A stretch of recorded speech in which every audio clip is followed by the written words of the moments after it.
28 جون کو جب عمران خان نے قبر کو سجدہ کیا تو اس کے بعد مجھے ڈریم آیا اور اللہ نے مجھے کہا کہ عمران خان پہ کافی غصے سے اللہ نے بات کی کہ اس نے قبر کو سجدہ کر کے تو شرک اکبر کیا ہے۔ اب جب تک یہ پبلکلی توبہ نہیں کرے گا تب تک میری مدد اس کے ساتھ نہیں ہوگی۔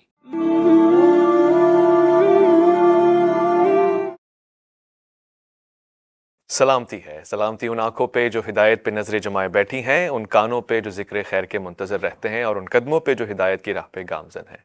السلام علیکم ورحمۃ اللہ وبرکاتہ۔ میں اور آپ میں ناچیز محمد اویس ربانی میرے ساتھ تشریف فرمائیں خواب کے موضوع پہ گفتگو کرنے کے لیے اور خواب کو سمجھنے کے لیے، اور پھر جو خواب انہوں نے دیکھے ہیں انہیں ہمیں سمجھانے کے لیے بہت ہی پیارے میں خوش آمدید کہتا ہوں قاسم صاحب کو۔ السلام علیکم ورحمۃ اللہ۔ وعلیکم السلام ورحمۃ اللہ خیریت سے ہیں؟ وبرکاتہ۔ ٹھیک ٹھاک ہیں؟ جی اللہ کا شکر، آپ سنائیں۔ بڑے دلچسپ قسم کے خواب آپ دیکھ رہے ہیں، اور آپ کے خواب اب لوگوں کو پریشان کر رہے ہیں۔ یہ کب سے سلسلہ جاری ہے اور یہ کس قسم کا سلسلہ ہے؟ یہ خواب بچپن سے جاری ہیں تقریباً۔ پہلا خواب مجھے اپنی زندگی میں جو آیا تھا وہ اس وقت میری عمر 5 سال تھی، تو اس کے بعد بیچ میں آتے رہے ہوں گے ڈریمز، لیکن جب میں 13 سال کا تھا تو پہلی بار اللہ اور محمد صلی اللہ علیہ وسلم میرے خواب میں آئے۔ یہ خواب میں آنے سے مراد کیا ہے؟ کوئی شکل و صورت؟ اگر آپ کہتے ہیں تو میں وہ ایکسپلین کر دیتا ہوں ڈریم۔ اس میں ہوتا یہ ہے کہ میں اپنے ہم عمر بچوں کے ساتھ ایک کرکٹ اسٹیڈیم ہوتا ہے، اس میں کھیل رہا ہوتا ہوں، ہوں اور میری جو پوزیشن ہوتی ہے نا وہ تھرڈ مین کی ہوتی ہے۔ تو اب میری جو نظر پڑتی ہے سامنے سیدھا جو وی آئی پی سیکشن ہے وہاں پر، تو وہاں پہ اچانک اللہ اور محمد صلی اللہ علیہ وآلہ وسلم آتے ہیں۔ تو اللہ خاتم النبیین محمد صلی اللہ علیہ وسلم سے کہتا ہے کہ آپ نے ان بچوں میں سے جون سا بچہ چننا ہے نا، وہ چن کے تو مجھے بتا دیں۔ یہ آپ آواز سن رہے ہیں؟ جی یعنی تو آپ کا ایک الہام ہے کہ یہاں سے آواز آ رہی ہے تو یہ مخاطب شخصیت ہے؟ جی جی، اب میں آپ کو آگے بھی بتاؤں گا کہ اللہ کن فارمز میں زیادہ تر آ کے تو بات کرتا ہے۔ تو پھر محمد صلی اللہ علیہ وآلہ وسلم کہتے ہیں اچھا، پھر خاتم النبیین محمد صلی اللہ علیہ وسلم سارے بچوں کی طرف ایک نظر ڈالتے ہیں، اور آخر میں میری طرف دیکھتے ہیں اور پھر میری طرف اشارہ کر کے کہتے ہیں ایسے کہ یا اللہ میں نے اس بچے کو چنا ہے۔ تو اللہ پھر ان کے جواب میں کہتا ہے اچھا ٹھیک ہے، آئیں اب یہاں سے چلتے ہیں۔ اب وہ دونوں وہاں سے چلے جاتے ہیں، اب میں وہاں پہ کھڑا پریشان حیران میں سوچتا ہوں کہ آخر آپ صلی اللہ علیہ وسلم نے مجھے ہی کیوں چنا ہے؟ یہاں پہ مجھ سے اچھے بھی بچے ہیں جو ایک بیٹنگ کر رہے ہیں، بولنگ کر رہے ہیں، تو آخر مجھے کیوں چنا؟ تو یہاں پہ وہ ڈریم ختم ہو جاتا ہے۔ اوکے۔ تو ویسے ایک جنرل آسکنگ ہے، ناٹ ٹو ہرٹ یو، یہ بھی تو ہو سکتا ہے نا کہ کوئی شیطان ہو جو آپ کو بہکا رہا ہو، یا دماغی حالت ٹھیک نہ ہو، یا بیماری ہو، یا ڈپریشن ہو۔ اس جائزے سے اور زاویے سے دیکھا ہے آپ نے؟ میں نے سب دیکھا ہے، اور میں اینڈ میں اسی نتیجے پہ پہنچا کہ یہ نہ شیطان ہے نہ کوئی اور ہے، یہ اللہ رب العالمین خود ہے۔ تو میں آپ کو بعد میں اس آگے چل کے ایکسپلین بھی کروں گا۔ اب جب کبھی بھی ڈریم میں اللہ یا خاتم النبیین محمد صلی اللہ علیہ وسلم آتے ہیں تو میرے جسم کے جو وجود ہے نا، ایک ایک حصہ جو ہے میرے جسم کا وہ گواہی دیتا ہے کہ یہ اللہ رب العالمین ہے اور یہ خاتم النبیین محمد صلی اللہ علیہ وسلم ہے۔ اور یعنی جب اللہ بات کرتا ہے نا تو اس کی آواز جو ہے نا، ایک تو میں بات کر رہا ہوں تو میری آواز آپ کے کانوں میں پڑ رہی ہوگی، لیکن جو اللہ کی آواز ہے نا وہ دماغ کا جو سینٹر ہے نا وہاں پہ جا کے محسوس ہوتی ہے، اور مجھے ایسے محسوس ہوتا ہے، فیل ہوتا ہے کہ اللہ جو ہے نا وہ میری شاہ رگ سے بھی زیادہ قریب ہے۔ یہ تو حقیقت ہے، جی مگر یہ کسی کو محسوس نہیں ہوتا کہ ہم اسے سن رہے ہیں اور دماغ پہ لگ رہی ہے سینٹر میں۔ جی، یہ اس کی کیا کیفیت ہے؟ اس کی کیفیت اب ایسے ہی ہے جیسے اب اللہ بات کر رہا ہے تو اس کی جو فیلنگ ہے نا وہ دماغ کے سینٹر میں ہوتی ہے، ایسے مجھے فیل ہوتا ہے کہ اللہ میری شاہ رگ سے بھی زیادہ قریب ہے۔ اور اگر آپ دیکھیں تو اللہ نے قرآن میں بھی یہ ارشاد فرمایا ہوا کہ اللہ جو ہے نا وہ ہماری شاہ رگ سے بھی قریب ہے۔ تو اس کا مشاہدہ جو ہے نا وہ میں نے اپنے خوابوں میں دیکھا۔ اچھا، آپ نے جب خواب دیکھے تو پہلی دفعہ کسی کو بتایا، بڑے کو، والد کو، استاد کو، کسی سے شیئر کیا، کسی عالم دین سے؟ نہیں، میں نے کسی سے شیئر نہیں کیے. ایون جب 17 سال کا ہوا تو اس وقت مجھے جو یہ ڈریمز ہیں نا یہ کنٹینیوسلی آنا شروع ہوئے اور آج تک آتے رہے ہیں، آتے جاتے ہیں. یعنی اگر میں کوئی 15-20 منٹ کے لیے بھی سویا ہوں نا، بے شک دن کا ٹائم ہے یا رات کا، تو مجھے کوئی نہ کوئی خواب ضرور آئے گا. تو یہ سلسلہ جو ہے نا خوابوں کا، یہ 17 سال سے شروع ہے. شروع میں جب مجھے خواب آنا شروع ہوئے نا تو میں نے سمجھا شاید یہ ساروں کو ہی ایسے خواب آتے ہیں، لیکن جیسے میں کسی سے شیئر نہیں کر رہا تو باقی بھی شیئر نہیں کر رہے، کیونکہ میرے ذہن میں یہ تھا کہ اگر میرے جیسے بندے کو یہ ڈریمز آ رہے ہیں، یعنی میں کوئی ریلیجیس بھی نہیں ہوں اور کوئی اتنا نیک بھی نہیں ہوں، ہوں تو مجھے اگر آ رہے ہیں تو ساروں کے ہی آ رہے ہوں گے. ہوں لیکن 1998 میں مجھے اس بات کا پتہ چلا کہ ایون خاتم النبیین محمد صلی اللہ علیہ صلی وسلم اللہ کا علیہ وسلم۔ خواب میں آنا زندگی میں ایک ریئر چانس ہوتا ہے. تو یعنی بعض ہیں ان کو کبھی زیارت نصیب ہی نہیں ہوتی. تو تب میں نے تھوڑا سا نوٹس کیا کہ آخر پھر کیا وجہ ہے کہ مجھے یہ یعنی صرف خاتم النبیین نہیں بلکہ اللہ رب العالمین بھی خواب میں آ کے تو بات کرتا ہے. تو بہرحال 2006 میں پھر میں نے قرآن جو ہے نا وہ ترجمے کے ساتھ سنا. ہوں میں اچھا۔ نے کہا میں ٹیلی تو کروں، جو میرے خواب جو ہیں وہ قرآن سے ملتے ہیں جلتے ہیں، اور اللہ نے جو مجھے خوابوں میں جو باتیں کی ہیں اور جو قرآن میں اللہ نے باتیں کی ہیں کیا وہ آپس میں میچ بھی ہوتی ہیں. تو جب میں نے وہ قرآن کو پہلی بار ترجمے کے ساتھ سنا تو وہ ہو بہو وہی آپ کہہ لیں کہ الفاظ تھے جو اللہ نے خواب میں بیان کیے ہوئے، کہ اللہ اپنے وعدے کے خلاف نہیں کرتا، اللہ صبر کرنے والوں کا اجر ضائع نہیں کرتا، اللہ کی رحمت سے مایوس نہیں ہوا کرتے، اور اس طرح کی اور بھی بہت سی باتیں ہیں. جو آلریڈی ہماری شریعت میں ہیں، جی احکامات بالکل الہیہ ہیں، بالکل. وہ آپ ایک طرح سے ریمائنڈر کے طور پہ۔ اچھا قاسم، آپ کو کسی نے یہ بتایا یا اس حوالے سے آپ تک کوئی معلومات پہنچی کہ اس سے پہلے انبیاء علیہ الصلوۃ والسلام نے کبھی یہ نہیں کہا کہ خواب میں نبی کے خواب میں اللہ رب العزت بنفس نفیس آ رہا ہے اور گفتگو کر رہا ہے؟ تو یہ صرف آپ کے ساتھ ایک ایکسیپشنل واقعہ ہے، اس حوالے سے آپ کی کیا رائے ہے؟ اب میں نے کافی سوچا، اب میں اسی نتیجے پہ پہنچا کہ یہ صرف اللہ کی رحمت ہے، اس کے علاوہ کچھ بھی نہیں ہے. اینڈ آف ٹائم کے حوالے سے آپ نے کیا چیز دیکھی خواب میں؟ اینڈ آف ٹائم سے ریلیٹڈ آپ کہہ لیں کہ جیسے ایک پوری مووی ہوتی ہے وہ اللہ نے ساری دکھائی مجھے. اچھا۔ تو اب مجھے اللہ نے نا 94 میں ایک ڈریم میں کہا کہ قاسم جو وعدے میں نے تیرے ساتھ کیے میں ان کو پورا کر دوں گا. اب مجھے نہیں پتا کہ میں اس وقت یہ سمجھا، یعنی جب میں 17 سال کا تھا تو اس وقت مجھے ایک خواب میں نا لڑکی بھی آتی تھی، پھر لڑکی؟ میں نے اس کو ریئل لائف میں بھی دیکھا تھا. لڑکی کو جی. جب تو آپ 17 سال کے تھے؟ بالکل جی. اس عمر میں تو ہم سب کے خواب میں آتی ہیں۔ ایسے ہی ہے، لیکن میں نے اس کو اپنے ریئل لائف میں بھی دیکھا، اور میں نے جب اس کو دیکھا تو میں نے اس دن اللہ کی رحمت سے نا امید لگا لی کہ اللہ نے اس کو اگر ریئل لائف میں دکھایا تو ایک دن میری اس سے شادی بھی کر دے گا. اب میرے ذہن میں یہی تھا کہ اللہ کے وعدے یہ ہیں کہ میری اس لڑکی سے شادی ہو جائے گی اور ہیپی اینڈنگ ہو جائے گی بس.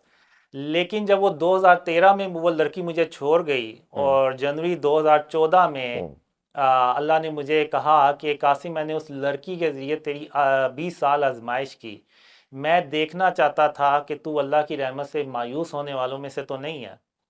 تو پھر ایون میں نے ڈریم میں اللہ سے کہا بھی کہ اللہ آخر تو نے ایک لڑکی کے ذریعے مجھے کیوں آزمایا؟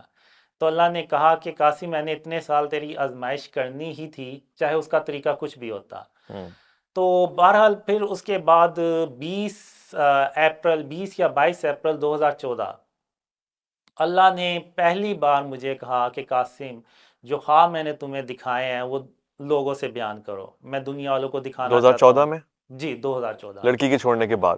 جی 20 سال بعد جب وہ 2013 میں لڑکی وہ چھوڑ گئی تو اس کے بعد پھر اللہ نے مجھے کوئی اگر یہ کہے قاسم کہ لڑکی کے چھوڑنے کے صدمے میں آپ چلے گئے اور اس طرح کی ریولیشنز آپ پہ ایکچولی وہ صدمہ وہ غم تھا، تو پھر کیا کہیں گے؟ نہیں، صدمہ اور غم تو مجھے نہیں تھا، کیونکہ اس سے پہلے بھی مجھے ڈریمز آ چکے تھے، جس میں نے 13 سال کا ایک ڈریم کا ذکر کیا ہے۔ ایون جو بچپن کا ڈریم تھا اس میں بھی یہی ہوتا ہے کہ اینڈ میں اصل میں وہ میرے گھر کی چھت جو ہوتی ہے نا، اس سے سیڑھیاں جا رہی ہوتی ہیں جو سیدھی آسمانوں پہ جاتی ہیں، تو جب میں اس پہ چڑھتا ہوں نا، تو وہ اینڈ میں مجھے ایسے فیل ہوتا ہے کہ یہ سیڑھیاں سیدھی اللہ رب العالمین تک جا رہی ہیں، تو میں پھر سیڑھیاں تیزی سے چڑھنا شروع ہو جاتا ہوں کہ اللہ سے جلدی تک اللہ تک جلدی سے پہنچ جاؤں میں۔ تو اب یہ دو ڈریمز اگر آپ دیکھیں تو آپ یہ کہہ نہیں سکتے کہ شاید یہ میرا کوئی صدمہ تھا یا کچھ اور تھا، ایسا نہیں تھا۔ اور اب آپ دیکھیں کہ شیطان جو ہے وہ کبھی نہیں آپ کو ڈریم میں آ کے کہے گا کہ اللہ کی رحمت سے مایوس مت ہو، اور شرک اور اس کی اقسام سے اپنے آپ کو بچاؤ، آ، زمین پہ اکڑ کے نہ چلو، غرور اور تکبر اپنے اندر سے نکالو، کینہ اور بغض نہ رکھو۔ تو یہ شیطان تو یہ چیزیں نہیں سکھائے گا میرے خیال سے کبھی۔ میرے خیال سے شیطان تو سیدھے راستے پہ ہی ہے، اور قرآن میں بھی یہ وعدہ ہے کہ بعض اگر اس ہولیے میں، اس لبادے میں ان باتوں کے ذریعے بہکاتا ہے، یعنی بہت سے لوگ جو گمراہ ہوئے وہ انہی راہ پہ بیٹھے ہوئے لوگوں کی وجہ سے ہوئے، جو بظاہر اچھی بات کرتے تھے، احکام الہی کی بات کرتے تھے، مگر وہ اٹھا کے سواریاں کہیں اور لے گئے۔ میں اینڈ آف ٹائم کے حوالے سے آپ سے جب پوچھ رہا ہوں تو میرے ذہن میں یہ ہے کہ وہ چند ایک پریڈکشنز جو آپ فرما رہے ہیں وہ کیا ہیں؟ کیا بہت ہی قریب وقت رہ گیا ہے؟ کیا تباہیاں دیکھ رہے ہیں آپ؟ دیکھیں، جو اینڈ آف ٹائم سے ریلیٹڈ جو ڈریمز ہیں نا، وہ ایک مووی کی طرح چلے ہیں۔ ابھی میں اپنی بات کمپلیٹ نہیں تھا کر سکا جو آپ نے پوچھا تھا۔ تو ایکچول میں آ، جب اللہ نے مجھے کہا نا کہ اللہ نے مجھے خوابوں میں جب کہا کہ میں اپنے وعدے ضرور پورے کروں گا، تو میں سمجھ رہا تھا کہ وہ لڑکی کے وعدے ہوں گے کہ وہ شادی ہو جائے گی، لیکن جب اللہ نے مجھے کہا کہ اپنے خواب دوسروں سے بیان کرو، تو تب میں نے سوچا کہ آخر پھر اللہ کے وعدے کون سے ہیں؟ تو پھر میرا ذہن اس طرف بھی گیا کہ کیا ایسا تو نہیں ہے کہ جو اینڈ آف ٹائم سے ریلیٹڈ اللہ نے خواب دکھائے ہوئے ہیں وہ اللہ کے وعدے نہ ہو کہ یہ سب کچھ ہو کے رہے گا؟ تو اس میں آپ کہہ لیں کہ شروع سے لے کے اینڈ تک سارا بتایا کہ کس طرح پاکستان پہ پہلے مشکلات آئیں گی، پھر جب ہم پاکستان کو شرک اور اس کی اقسام سے پاک کریں گے تو اللہ کی مدد آئے گی، جب اللہ کی مدد آئے گی تو پاکستان میں اللہ کی رحمتیں اور برکتیں آئیں گی، اور پاکستان تیزی سے ترقی کرے گا۔ اور جب پاکستان ترقی کرے گا تو آپ کو پتہ ہے پھر انڈیا سے تو نہیں ہضم ہوگا، تو وہ بیچ میں جنگ کرنے کی بھی کوشش کرتا ہے، لیکن وہ پاکستان کا کچھ بگاڑ نہیں سکتا۔ اور اس میں اللہ پاکستان کو 3,000 کالے رنگ کے جنگی جہاز دیتا ہے، اور وہ اچھا۔ ایسے جہاز ہوتے ہیں جن کو دیکھ کے تو امریکن جو ملٹری انجینئرز ہیں نا، وہ بھی حیران ہو جاتے ہیں کہ پاکستان کے پاس اتنے کم عرصے میں ایسے زبردست قسم کے جنگی جہاز کہاں سے آئے؟ 3,000۔ جی، 3,000۔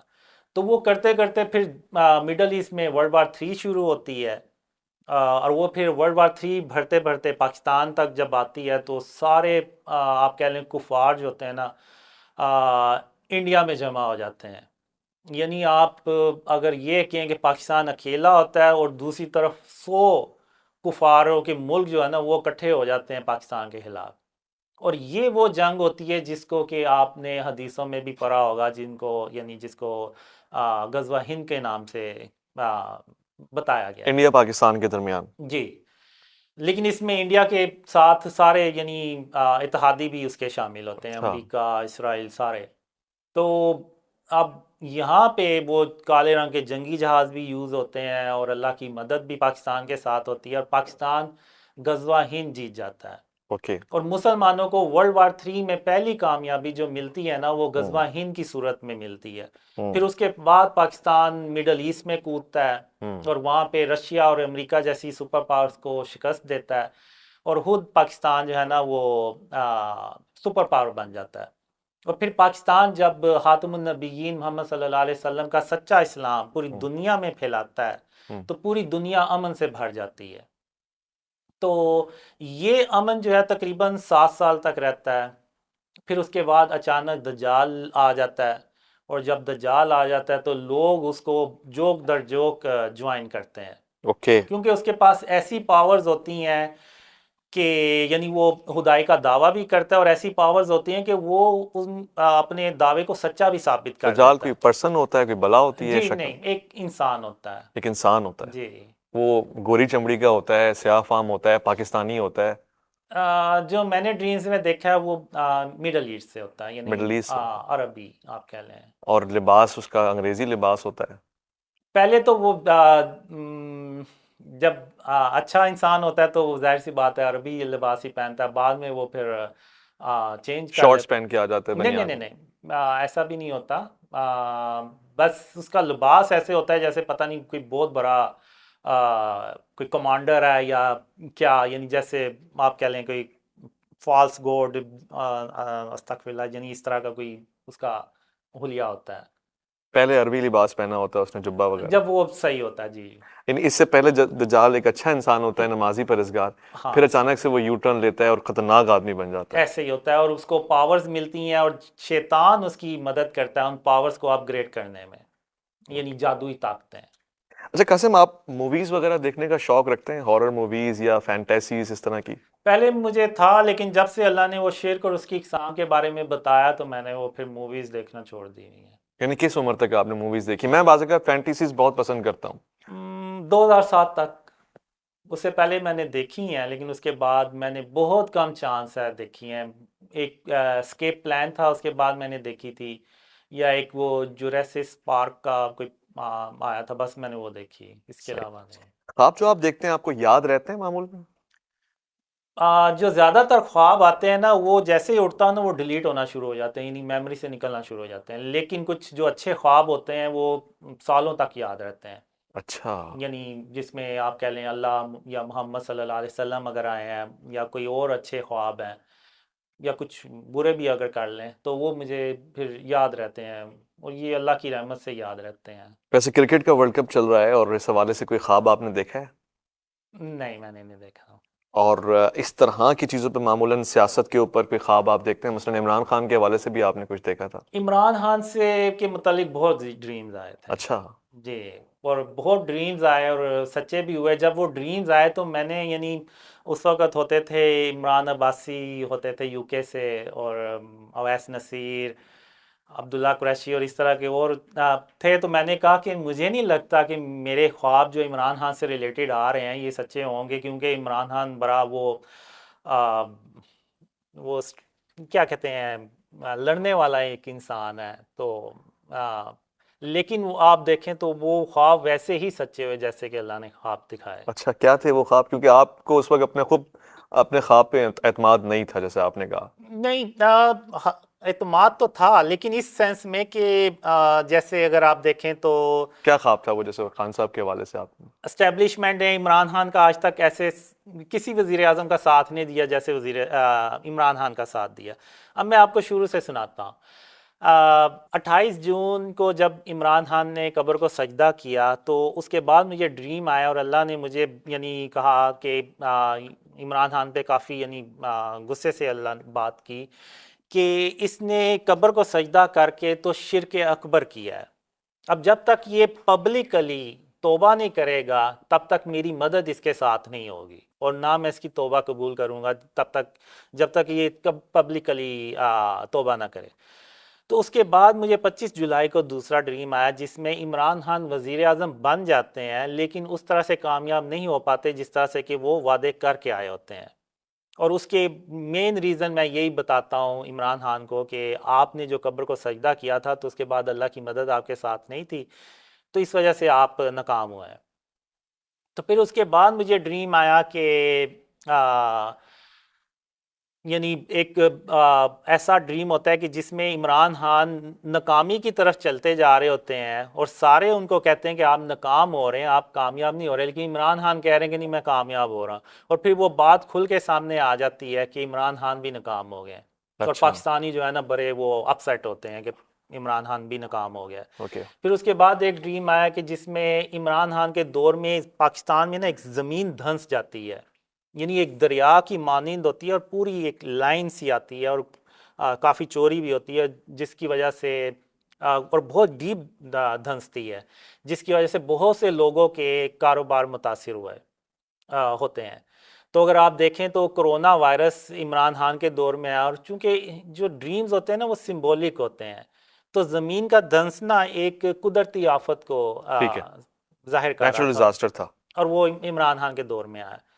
تو یہ بھی اگر آپ دیکھیں تو سچا ہوا۔ پھر عمران خان کے بارے میں آیا کہ اگر عمران خان احتساب کی طرف گیا ہوں تو وہ مہنگائی کو کنٹرول نہیں کر پائے گا، اور وہ مہنگائی ایک وقت آئے گا اس کے ہاتھ سے نکل جائے گی، اور اگر آپ نے دیکھا ہو تو وہ ویسے ہی ہوا۔ پھر ایک ڈریم میں عمران خان کہتا ہے کہ آخر میرے ساتھ کیا ہو رہا ہے، ایک مسئلہ ختم ہوتا نہیں اور دوسرا مسئلہ شروع ہو جاتا ہے، ایسے تو حکومتیں نہیں چلتی۔ تو اگر آپ دیکھیں عمران خان کے دور میں ایک مسئلہ ختم ہوتا نہیں تھا تو دوسرا شروع ہو جاتا تھا۔ پھر ایک ڈریم میں آیا کہ عمران خان کے جو پارٹی ہوتی ہے نا اس کے اندر سے گروپنگ بن جاتی ہے جو عمران خان کو پریشرائز کرتی ہے، اور پھر اتحادی بھی پریشرائز کرتے ہیں، اور پھر ایک وقت آتا ہے کہ وہ کھل کے سامنے آ جاتے ہیں، اتحادی چھوڑ بھی جاتے ہیں۔ اور اگر آپ دیکھیں تو عمران خان کے ساتھ ہی سارا کچھ ہوتا گیا، اور یہ سب آپ خواب میں دیکھ رہے تھے، ہونے سے پہلے ہی آپ یہ دیکھ چکے؟ سارے پرانے، یعنی اگر آپ محمد قاسم پی کے چینل پہ جائیں تو یہ سارے پرانی ڈیٹس میں اوکے اوکے۔ آپ کو ملیں گے۔ اور پھر ایک بنیادی سوال قاسم یہ ہے کہ یہ جو خواب آپ کو دکھائے جا رہے تھے کوئی نہ کوئی مقصد ہی ہوگا اس کا، مگر اس کا کوئی فلاحی مقصد نظر نہیں آتا، مطلب اس سے کیا فائدہ پہنچا قوم کو یا نہیں، میں معاشرے کو؟ آپ کو بتاتا ہوں ابھی، اس کے بعد میں آپ کو بتاؤں گا کہ اس کا یعنی فائدہ کیا ہے اور ہم کیسے ان حالات سے باہر نکل سکتے ہیں۔ تو اب دو ڈریم ایسے تھے جس میں عمران خان ایک ڈریم میں تو امریکہ سے کہتا ہے کہ ہم آپ کے غلام نہیں ہیں۔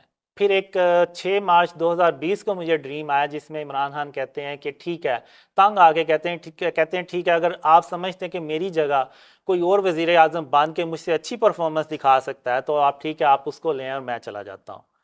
تو اگر آپ دیکھیں تو جب عمران خان کی حکومت گری تو عمران خان نے یہ نعرہ بہت اس کا مقبول ہوا کہ ہم آپ کے غلام نہیں، یعنی امریکہ کے۔ وہ آپ دیکھ چکے تھے؟ یہ پہلے دیکھ چکا تھا، یہ 2018 یا 19 کو یہ ڈریم آیا تھا، اور جو 2020 کو آیا تھا اگر آپ چند مہینے پہلے دیکھیں تو عمران خان نے ایک سپیچ میں خود کہا ہے کہ اگر آپ سمجھتے ہیں کہ میری جگہ آ کے کوئی اور مجھ سے بہتر پرفارمنس دکھا سکتا ہے تو ٹھیک ہے، وہ آ جائے اور میں چلا جاتا ہوں۔ تو یعنی یہ کیسے ہو سکتا ہے کہ یعنی کسی کے منہ میں ایسے الفاظ ڈالے جائیں؟ تو یہ ڈریم جو ہے نا یہ اللہ رب العالمین کی طرف سے ہیں، یہ اللہ کو ہی پتہ ہے کہ مستقبل میں کیا ہونا ہے، اور ایک وقت آئے گا عمران خان یہ الفاظ کہے گا۔ ابھی نواز شریف صاحب کے آنے کے حوالے سے کوئی ڈریم آ رہا ہے آپ کو؟ جی، ایک ڈریم آیا ہوا ہے کہ جس میں ہوتا ہے، یہ بھی پرانا ڈریم ہے ایکچوئل میں 2021 کا شاید۔ تو اس میں یہ ہوتا ہے کہ ایک پارٹی کے علاوہ ساری پارٹیز خوش ہوتی ہیں کہ ان کا بیانیہ کامیاب ہو گیا ہے، اور جو نواز شریف ہوتے ہیں وہ فل پروٹوکول کے ساتھ پاکستان آ رہے ہوتے ہیں، اور مریم نواز ان کے آگے ہوتی ہیں اور وہ خوش ہوتی ہیں بھری۔ تو میں بھی یعنی ہوتا ہوں، میں کہتا ہوں کہ میرے خواب جو عمران خان سے متعلق تھے وہ سارے سچے ہوئے۔ اور ایون جب عمران خان کی حکومت گری تو مجھے 15 اپریل 2022 کو ڈریم آیا کہ even Imran Khan early elections کروانے میں بھی کامیاب نہیں ہو پاتے۔ تو آپ دیکھ لیں عمران خان ارلی الیکشن کروانے میں کامیاب نہیں ہو سکے۔ تو اب مقصد ان کا یہ جو عمران خان سے ریلیٹڈ مجھے جو ڈریمز آئے، ان کا کیا مقصد تھا؟ ان کا مقصد یہ تھا کہ پاکستانی قوم کو اللہ نے دکھانا، امت مسلمہ کو دکھانا کہ اگر قاسم کے خواب عمران خان سے متعلق سچے ہوئے ہیں تو قاسم کے وہ خواب جو پاکستان کی خوشحالی اور اسلام کی سربلندی سے متعلق ہیں وہ بھی سچے ہوں گے۔ تو یہ آپ کہہ لیں کہ یہ جو ڈریمز ہے نا یہ ایک طرح کا اللہ نے ایک پروف دیا ہے پاکستانیوں کو کہ اگر یہ اس کے خواب سچے ہیں تو اس کے باقی کے خواب بھی سچے ہوں گے۔ تو مجھے ڈریمز میں یہ بھی آیا کہ یہ بات بڑھتے بڑھتے آرمی چیف تک پہنچتی ہے ان خوابوں کی، آرمی چیف پھر ان خوابوں کو سنتے بھی ہیں، اور پھر آرمی چیف کو خاتم النبیین محمد صلی اللہ علیہ وسلم خواب میں جا کے تو وٹنس دیتے ہیں کہ قاسم اپنے خوابوں کے معاملے میں جھوٹ نہیں بول رہا، اور بالکل ویسے ہی کچھ ہونے جا رہا ہے جیسے کہ اللہ نے اس کو خواب میں دکھایا ہے۔ تو پھر جو آرمی ہوتی ہیں اور باقی جو ادارے ہوتے ہیں وہ پھر خوابوں کے مطابق پلاننگ کرتے ہیں اور پھر شرک اور اس کی اقسام کو ختم کرتے ہیں۔ جب شرک اور اس کی اقسام کو ختم کرتے ہیں تو تب اللہ کی جو مدد ہے نا وہ آتی ہے اور پھر پاکستان ترقی کرتا ہے۔ تو یعنی بیسیکلی یہ سلسلہ جو ہے نا اگر آپ دیکھیں تو عمران خان کی یہ نہیں ایک آپ کہہ لیں کہ ٹیسٹ منی، جو بھی آپ کہہ لیں کہ ایک پروف ہے کہ قاسم کے خواب سچے ہیں۔ پاکستان میں اسلامی نظام اور نظام حکومت اسلامی ہو، اس پہ کوئی خواب آپ نے دیکھا ہے؟ جی اس میں دیکھا میں ایسا ہوتا ہوا نظر آتا ہے آپ نے، کو؟ جی ایسا ہوتا ہے۔ اچھا، یہ بڑی پروڈکشن ہے، کام کیا۔ اچھا، علامہ اقبال نے بھی خواب دیکھا، اور اس کے کہتے ہیں کہ جی وہ خواب سے مراد ان کا تصور، تخیل اور پھر وجدان ہے۔ تو آپ کے خواب سے ملک کو، معاشرے کو کیا پروڈکٹیو اب تک فائدہ رہا ہے، وہ بھی مجھ سے شیئر کریں، یعنی جس کو آپ دیکھ رہے ہیں کہ جی بڑا کنٹریبیوشن ہے معاشرے کی تعمیر میں۔ پہلا تو ابھی تو یہ ہے کہ اب دیکھیں، آج ہم مسلمانوں کی تعداد پہلے سے بہت زیادہ ہے۔ آج ہم حج اور عمرہ بھی پہلے سے بہت زیادہ کرتے ہیں، صدقہ خیرات بھی پہلے سے بہت زیادہ دیا جاتا ہے، رمضان اور سے وہ جو بھی ہوں ریلیجیس ایونٹس ہیں وہ پہلے سے زیادہ کیے جاتے ہیں، یعنی قربانیاں بھی پہلے سے زیادہ ہوتی ہیں۔ لیکن آخر کیا وجہ ہے کہ پاکستان اور پوری امت مسلمہ اوپر جانے کے بجائے پستی میں چلتی جا رہی ہے؟ ایون ہماری آج یعنی حیثیت یہ رہ گئی کہ ہم ٹھیک سے مذمت بھی نہیں کر پاتے، یعنی یورپ میں یا فلسطین میں یا کشمیر میں کوئی ایسا واقعات ہو جائے ہم مذمت بھی ٹھیک نہیں کر پاتے۔ آخر ہوں کیا وجہ ہے ہوں کہ آج ہم سارا کچھ پہلے سے زیادہ کر رہے ہیں ہوں لیکن ہم پستی میں چلتے جا رہے ہیں؟ اس کی کوئی ایک وجہ تو ہے، ہم کوئی ایک چیز ہے جو اس کو ہم مس کر رہے ہیں، اور وہ ہے شرک اور اس کی اقسام۔ اور مجھے ایک خواب میں اللہ نے کہا کہ قاسم، یہ دنیا اس سے پہلے اتنی شرک سے بھری ہوئی کبھی نہیں تھی جتنی یہ آج شرک سے بھری ہوئی ہے۔ اگر میں آپ کو شرک اور اس کی اقسام بتاؤں تو آپ ذرا نظر گھما کے دیکھیں تو آپ کو بھی ایسے ہی لگے گا کہ ہاں یہ واقعی یہ دنیا اس سے پہلے اتنی شرک سے بھری ہوئی کبھی نہیں تھی۔ اور آج بلکہ ہم نے شرک کو شرک ہی سمجھنا چھوڑ دیا، یعنی ایسا گناہ جو اللہ کے نزدیک سب سے بڑا گناہ ہے، جس کی کوئی معافی نہیں ہے، آج ہم نے اس کو گناہ ہی سمجھنا چھوڑ دیا۔ یعنی ہم اس کو صحیح۔ اپنے گھروں کی، اپنی ہاؤسنگ سوسائٹیز کی زینت سمجھنا شروع ہو گیا، یعنی جو ہم مجسمے بنا کے اپنے گھروں میں رکھتے ہیں، اپنی ہاؤسنگ سوسائٹیز میں رکھتے ہیں، آپ مارکیٹ میں چلے جائیں آپ کو دکانوں پہ نظر آئیں گے مجسمے، تو یہ ہم اپنی کہتے ہیں کہ یہ ہماری زینت بڑھا رہے ہیں، لیکن بیسیکلی یہ شرک ہے۔ اوکے۔ یہ جو کافر لوگ تھے وہ بتوں کو بنا کے تو جگہ جگہ سجاتے تھے کہ یہ ہمارے نعوذ باللہ باطل خدا ہیں اور یہ ہم سے خوش ہوتے ہیں اور اس سے ہماری جو ہے وہ زندگیاں آسان ہوتی ہیں۔ تو آج دیکھ لیں ہم نے بھی وہی کام شروع کیا ہوا ہے۔ تو جب تک ہم شرک اور اس کی اقسام سے اپنے آپ کو نہیں نہ بچائیں گے تو تب تک ہم بھول جائیں کہ ہم ان اندھیروں سے باہر نکلیں گے، کیونکہ اللہ کی مدد تو ہمارے ساتھ نہیں ہے، اور تب تک نہیں ہوگی جب تک ہم شرک اور اس کی اقسام سے اپنے آپ کو نہیں بچائیں گے۔ اب یہ دیکھیں کہ یہ آپ اس سوال کے جواب میں کہہ رہے ہیں جو میں نے آپ سے کنٹریبیوشن کا پوچھا ہے سوسائٹی میں، تو شرک پہ تو ظاہر علماء کرام بھی گفتگو کر رہے ہوتے ہیں، اور موحد لوگ اتنے سارے ہیں وہ کہہ رہے ہوتے ہیں جی شرک سے بچا جائے۔ عمومی طور سے تو مسلمان ہے ہی وہ جو موحد ہے اور شرک سے بچتا ہے، غلطی کوتاہی میں کوئی اس کا شکار ہے تو الگ بات ہے۔ تو یہ رول تو قاسم علماء بہت آسان طریقے سے انجام دے رہے ہیں، یعنی آپ کا اس میں کنٹریبیوشن کیا رہا؟ نہیں، کہاں پہ دے رہے ہیں؟ میں آپ کو مثال دیتا ہوں، ابھی مفتی مینگ، آپ کو پتہ ہی ہے کتنے بڑے وہ مفتی ہیں، عالم بھی ہیں۔ ہوں ابھی انہوں نے 2-4 دن پہلے یو کے سے ناصر ہیں جو ڈریم پہ بلیو کرتے ہیں، انہوں نے ایک ویڈیو شیئر کی ہے، اور مفتی مینگ کے یہاں پہ اور یہاں پہ ایک تصویر بنی ہوئی ہے، ہوں اور وہ اس کو پہن کے جا رہے ہیں، اور یہ جو چھوٹی تصویریں ہیں یہ بھی فارم آف شرک میں آتی ہیں۔